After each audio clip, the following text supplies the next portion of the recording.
Get your pen and write your story all over again. And this time, learn the lessons, motivate others, and share that inspiration. Dear Max FM with DJ Chini. Dear Max FM, hindi ako sigurado kung saan ako magsisimula.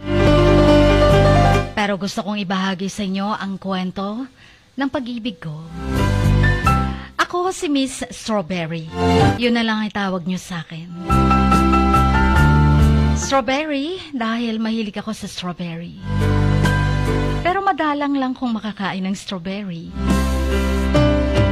Basta flavor na strawberry, gustong gusto ko. Sana lang kasing tamis ng strawberry ang pag-ibig ko. Ang kwento ko nga ay tungkol sa pag-ibig ko sa kanya, na nagbigay sa akin ng kaligayahan at sakit. Nakilala ko ang aking asawa na si Lexo. Si Lexo, best friend ng aking kapatid. Kahit lalaki si Lexo pero magkadikit sila ng kapatid kong babae. Itago na lang natin sa pangalang Sapsap. Si Sapsap kasi ang nakakatanda kong kapatid na babae, Chin. May isa akong kuya na sunod niya at pangatlo akong babae. Naging close kaming magkakapatid. Kasama na rin si Lexo dahil madalas siya sa bahay namin. Kasama siya lagi sa mga lakad ng sister ko. Hindi ko inaasahan na ang best friend na ito ng sister ko ay ang siyang magiging asawa ko. Naging magkaibigan na rin naman kami kasi ni Lexo. At sa paglipas ng panahon, naramdaman kong merong espesyal na koneksyon sa pagitan namin. Hindi ko alam kung ito ay pag-ibig, pero basta naging komportable ako sa kanyang presence.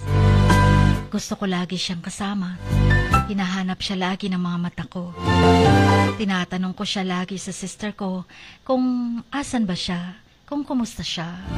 Hanggang sa naging komportable na nga kami kung mag-usap kami sa isa't isa. Hanggang sa umabot sa puntong nagtapat ako ng pag-ibig sa kanya. Nagulat siya sa akin, Chin. Una, sabi niya, mahal daw niya ako bilang sister na din ang tingin. Dahil sister ako ng best friend niya. Pero nang kalaunan, bigla siyang nanligaw sa akin. Kaya, yun na yung pinakaasam-asam ko, hindi na ako nagdalawang isip na sagutin siya agad. Kaya sa wakas, naging kami. 3 taon kaming magkasama, bilang magsyota, bago kami nagpakasal. Yung kasal namin ang tinuturing kong pinakamagandang araw ng aking buhay.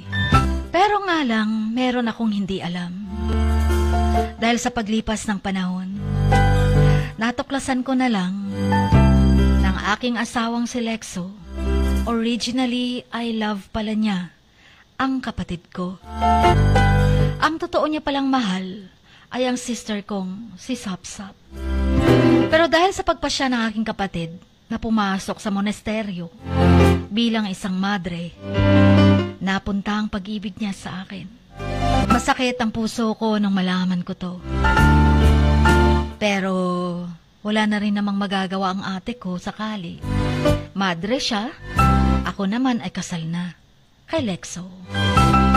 Pero tinatanong ko pa rin, kahit asawa ko na si Lexo, naging panakip-butas lang ba ako? Second option? At bakit pa ako ang naging kapalit? Bakit ako ang naging option niya?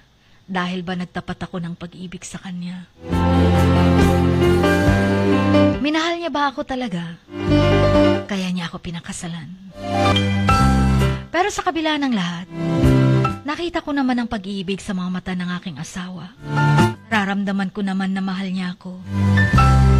At alam kong hindi ko dapat siyang husgahan.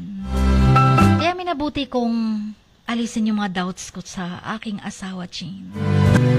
Tinanggap ko ng buong buo ang asawa ko. Pinili kong magpatuloy sa aming pag-iibigan. Wala pa kaming anak hanggang ngayon. In other words, Jean, namuhay kami ng maayos naman. Walang selusan, walang away masyado. Mahal namin ang isa't isa at dama namin yon. Tinanggap ko ang aking asawa bilang siya. Alam kong hindi perpekto ang pagsasama namin. Pero alam ko pag-ibig namin tunay naman at totoo. Mahal ko siya, alam kong mahal din niya ako. Pero yung paniniwala kong yun, Chin, ay biglang nayanig. Bigla siyang nanlambot. Bigla siyang nanlamig sa akin. Bigla na lang mainitin ang ulo. Bigla na lang laging lumalayo. Kaya akala ko okay na ang lahat. Okay na kami. Tanggap ko ang pag-ibig niya sa akin. Dahil sa pagpasya ng aking kapatid na si Sapsap na pumasok sa monasteryo. Pero nung biglaang may pagbabagong nangyari na hindi ko inaasahan. Yung paglamig niya, yung pagparamdam niya sa akin na hindi niya ako mahal. Nalaman ko na lang nung napadalaw kami sa aking parents. Doon ko nalaman na uuwi daw ang sister kong si Sapsap mula Italy. At sinabi ng nanay ko, nagdesisyon daw si Sapsap na umalis sa monasteryo at magsimula ng bagong buhay. Gusto daw niyang magkaroon ng pamilya na. Hindi pala daw yun ang calling niya. Parang tumigil ang mundo ko, Chin. Bigla akong kinabahan. Hindi kaya't constant pa rin ang communication nilang dalawa ni ate at ng husband ko. Hindi kaya't nalaman ni Lexo na lalabas ng kumbento ang ate ko. Kaya biglang nagbalik yung mga worries ko, mga alaala ng pag-ibig ni Lexo sa kanya. Kaya nagsimula akong mag-worry, Chin. Paano kung bumalik siya sa dating pag-ibig niya? Paano kung hanggang ngayon mahal niya pa pala ang ate ko? Paano kung mas mahal niya si Sapsap kesa sa akin na asawa niya? Paano kung iiwan niya ako? Papaanal niyang kasal para sila naman magpakasal? Yung mga tanong na hindi ko mapigilan. Andun yung mga takot at pag-aalala ko. Naging malayo ako kay Lexo, Chin. Malayo sa loob. Magkasama man kami sa loob ng bahay. Pero strangers ang damdamin namin sa bawat isa. Yung bang hindi kami nagsasalita. Pero ang dami-dami namin gustong sabihin. Sinusubukan kong intindihin ang aking damdamin. Pero hindi talaga. Hindi ko alam kung gaano katagal ko pang maitatago ang lahat ng worries ko. Alam kong kailangan kong harapin ang aking mga takot. Makipag-communicate kay Alex or Lexo. Pag-usapan kung ano ang problema namin. Pero sadyang mailap si Lexo. Yung magtatangka pa lang ako makipag-usap ng matagal sa kanya. Umiiwas na siya. Kaya tanong ko lang, paano ko ba masisimulan ang usapan namin? Paano ba mawala sa isip ko kung tama bang mga hinala ko na hanggang ngayon ay mas mahal niya pa ang ate ko? Kaya sana'y tulungan niyo ako, mapayuhan niyo ako. Hindi ko yata kakayanin pag nawala si Lexo sa buhay ko. Pero mas hindi ko kakayanin kung makikipaghiwalay siya para ipalit ako sa ate ko. Hanggang dito na lamang po. Maraming salamat sa pagbabasa. Ang inyong kamaks, Miss Strawberry.